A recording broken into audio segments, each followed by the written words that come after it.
Effect of thought on circumstances. Okay. A man's mind may be linked to garden, which may be intelligently cultivated or allowed to run wild. But whether cultivated or neglected, it must, and will bring forth. If no useful seeds are put into it, then an abundance of useless wood seeds will fall therein, and will continue to produce another kind. Just as a gardener cultivates his flood, keeping it free from weeds, and growing the flowers and fruits which he requires so many men tend the garden of his mind, weeding out all the wrong, useless and impure thoughts and cultivating toward the perfection of flowers and fruits of right, useful and pure thoughts. By pursuing this process, a man sooner or later discovers that he is the master, gardener of his soul, the director of his life. He also reveals within himself the flaws of thought and understands with ever-increasing accuracy how the thought, force, and mind elements operate in the shaping of character, circumstances, and destiny. Thought and character are one, and as character can only manifest and discover itself through environment and circumstance. The outer conditions of a person's life will always be found to be harmoniously related to his inner state. This does not mean that a man's circumstances at any given time are an indication of his entire character, but that those circumstances are so intimately connected with some vital thought element within himself that, for the time being, they are indispensable to his development. Every man is where he is by the law of his being. The thoughts which he has built into his character have brought him there, and in the arrangement of his life there is no element of chance, but all is the result of a law which cannot err. This is just as true of those who feel out of harmony with their surroundings as of those who are contented with them. As a progressive and evolving being, man is where he is that he may learn, that he may grow, and as he learns the spiritual lesson which any circumstances contains for him, it passes away and gives place to other circumstances. Man is buffeted by the circumstances so long as he believes himself to be the creator of outside conditions. But when he realizes that he is a creative power, and that he may command the hidden soil and seeds of his being, out of which, oh my god, this book actually Kindle is really really hard to read.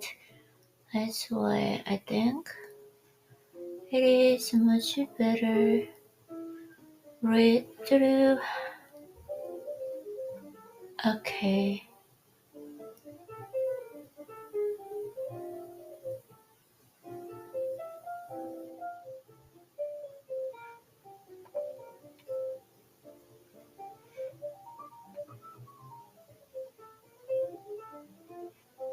Okay.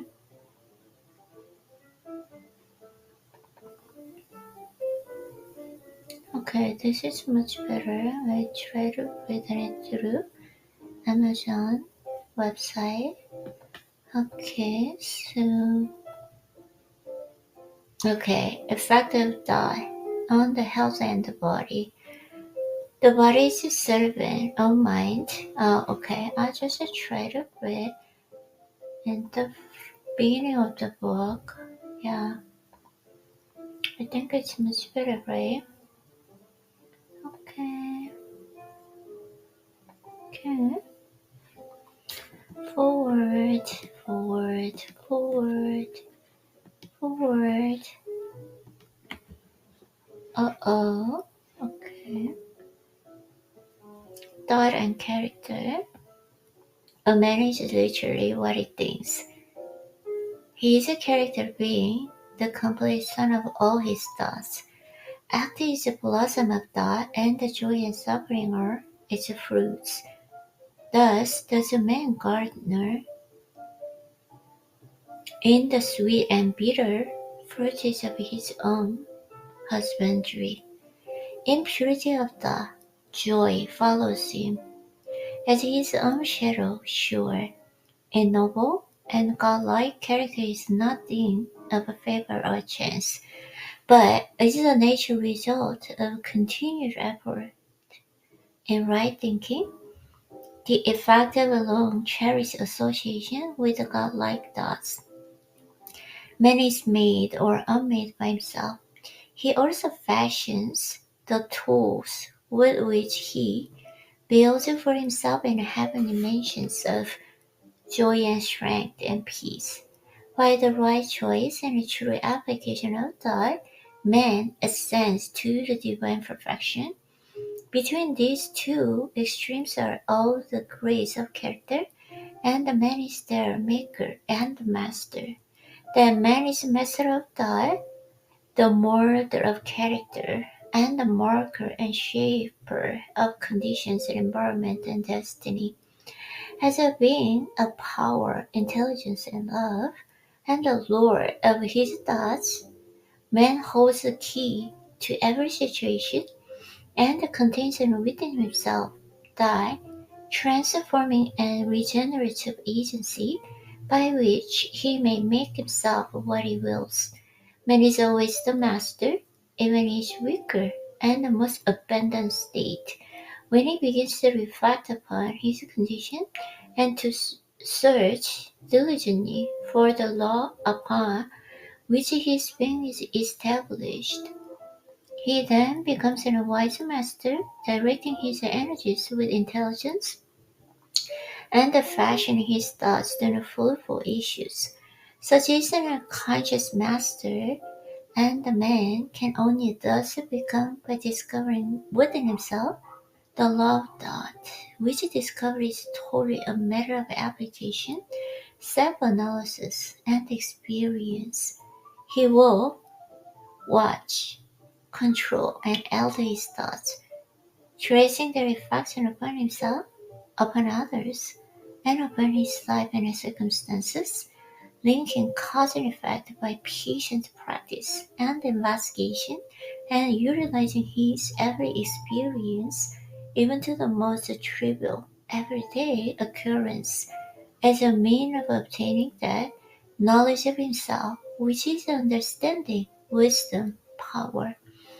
For only by patience and practice and ceaseless importunity can a man enter the door of the temple of knowledge.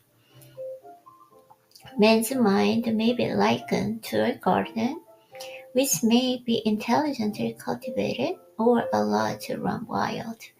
By pursuing this process, a man sooner or later discovers that he is the master gardener of his soul, the director of his life. The forces and mind elements operate in the shaping of his character, circumstances, and destiny. Thought and character are one, and as character can only manifest and discover itself through environment and circumstance, the outer conditions of a person's life will always be found to be harmoniously related to his inner state. When he realizes that he is in a creative power and that he may command the hidden soil and the seeds of his being out of in which circumstances grow, he then becomes a rightful master of himself. That circumstances grow out of thought, every man knows who has for any length of time practiced in self-control and self-purification. Self-purification, oh my god, it's beautiful. So, true is this that when a man earnestly applies himself to remedy the defects in his character and makes and shift and mark the progress, He passes rapidly through a succession of vicissitudes. Every thought is sown and let it fall into the mind, and to take root there produces its own, blossoming sooner or later into act, and bearing its own fruitage of opportunity and circumstances. Good doesn't bear good fruit, bad doesn't bear fruit. The outer world of circumstances shapes itself to the inner world of thought, and both pleasant and unpleasant external conditions and factors which make for the ultimate good of the individual. Circumstances does not make the man, it reveals him to himself. It reveals him to himself. Circumstances does not make the man, it reveals him to himself. It affects those combinations of conditions which reveal itself, which are the reflection of its own purity and impurity, its strength and weakness. Men do not attract that which they want, but that which they are. They are also the angles of freedom, deliberate and being noble. Men are anxious to improve their circumstances, but unwilling to improve themselves, by therefore remain bound. Circumstances, however, are so complicated that is so deeply rooted, and the conditions and happiness vary so. Good thoughts and actions can never produce bad results. Man imagine that a thought can be kept a secret, but it cannot. It rapidly crystallizes into habit, and habit solid.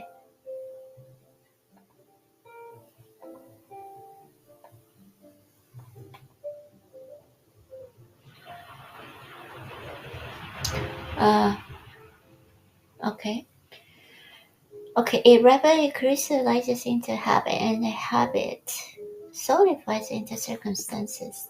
Okay, beautiful thoughts of all kinds of crystallizing into habits of grace and kindness, which solidify into genuine and sunny circumstances. Pure thoughts and crystallizing into habits of temperance and self-control, which solidify into circumstances of repose and peace. Thoughts of courage and self-reliance and decision crystallize into many habits in which solidify into circumstances of success, plenty, and freedom. Energetic thoughts and crystallize into habits of cleanness and industry, which solidify into circumstances of pleasantness. Gentle and forgiving thoughts and crystallize into habits of gentleness, which solidify into protective and preservative circumstances. Loving and unselfish thoughts and crystallize into habits of self-forgiveness for others, which solidify into circumstances of sure and abiding prosperity and true riches.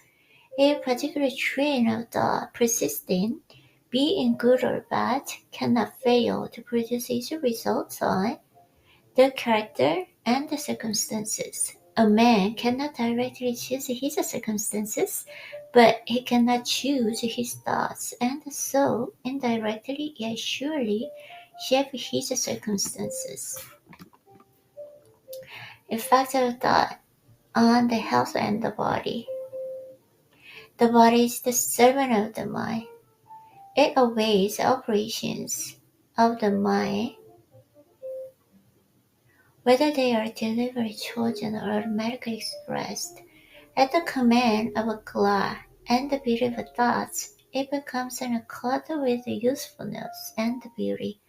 Strong, pure, and happy thoughts build up the body in vigor and grace. The body is a delicate and a plastic instrument which responds readily to the thoughts by which it is impressed, and the habits of thought will produce in their own effects, good or bad, upon it.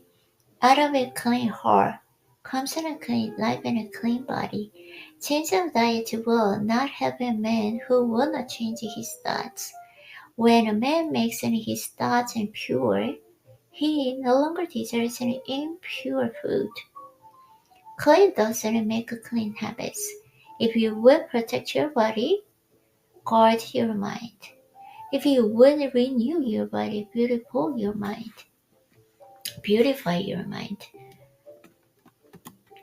Thoughts of malice and envy, disappointment, despondency rob the body of its health and grace.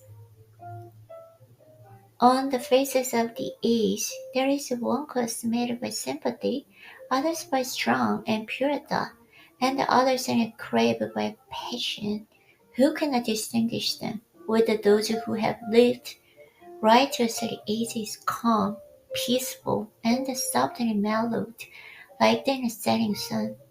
To think well of all, to be cheerful with all, to patiently learn to find the good in all, such unselfish thoughts are the very portals of heaven, and dwell day by day in thoughts of peace and toward every creature will bring abounding peace to their possessor. Okay, I think that's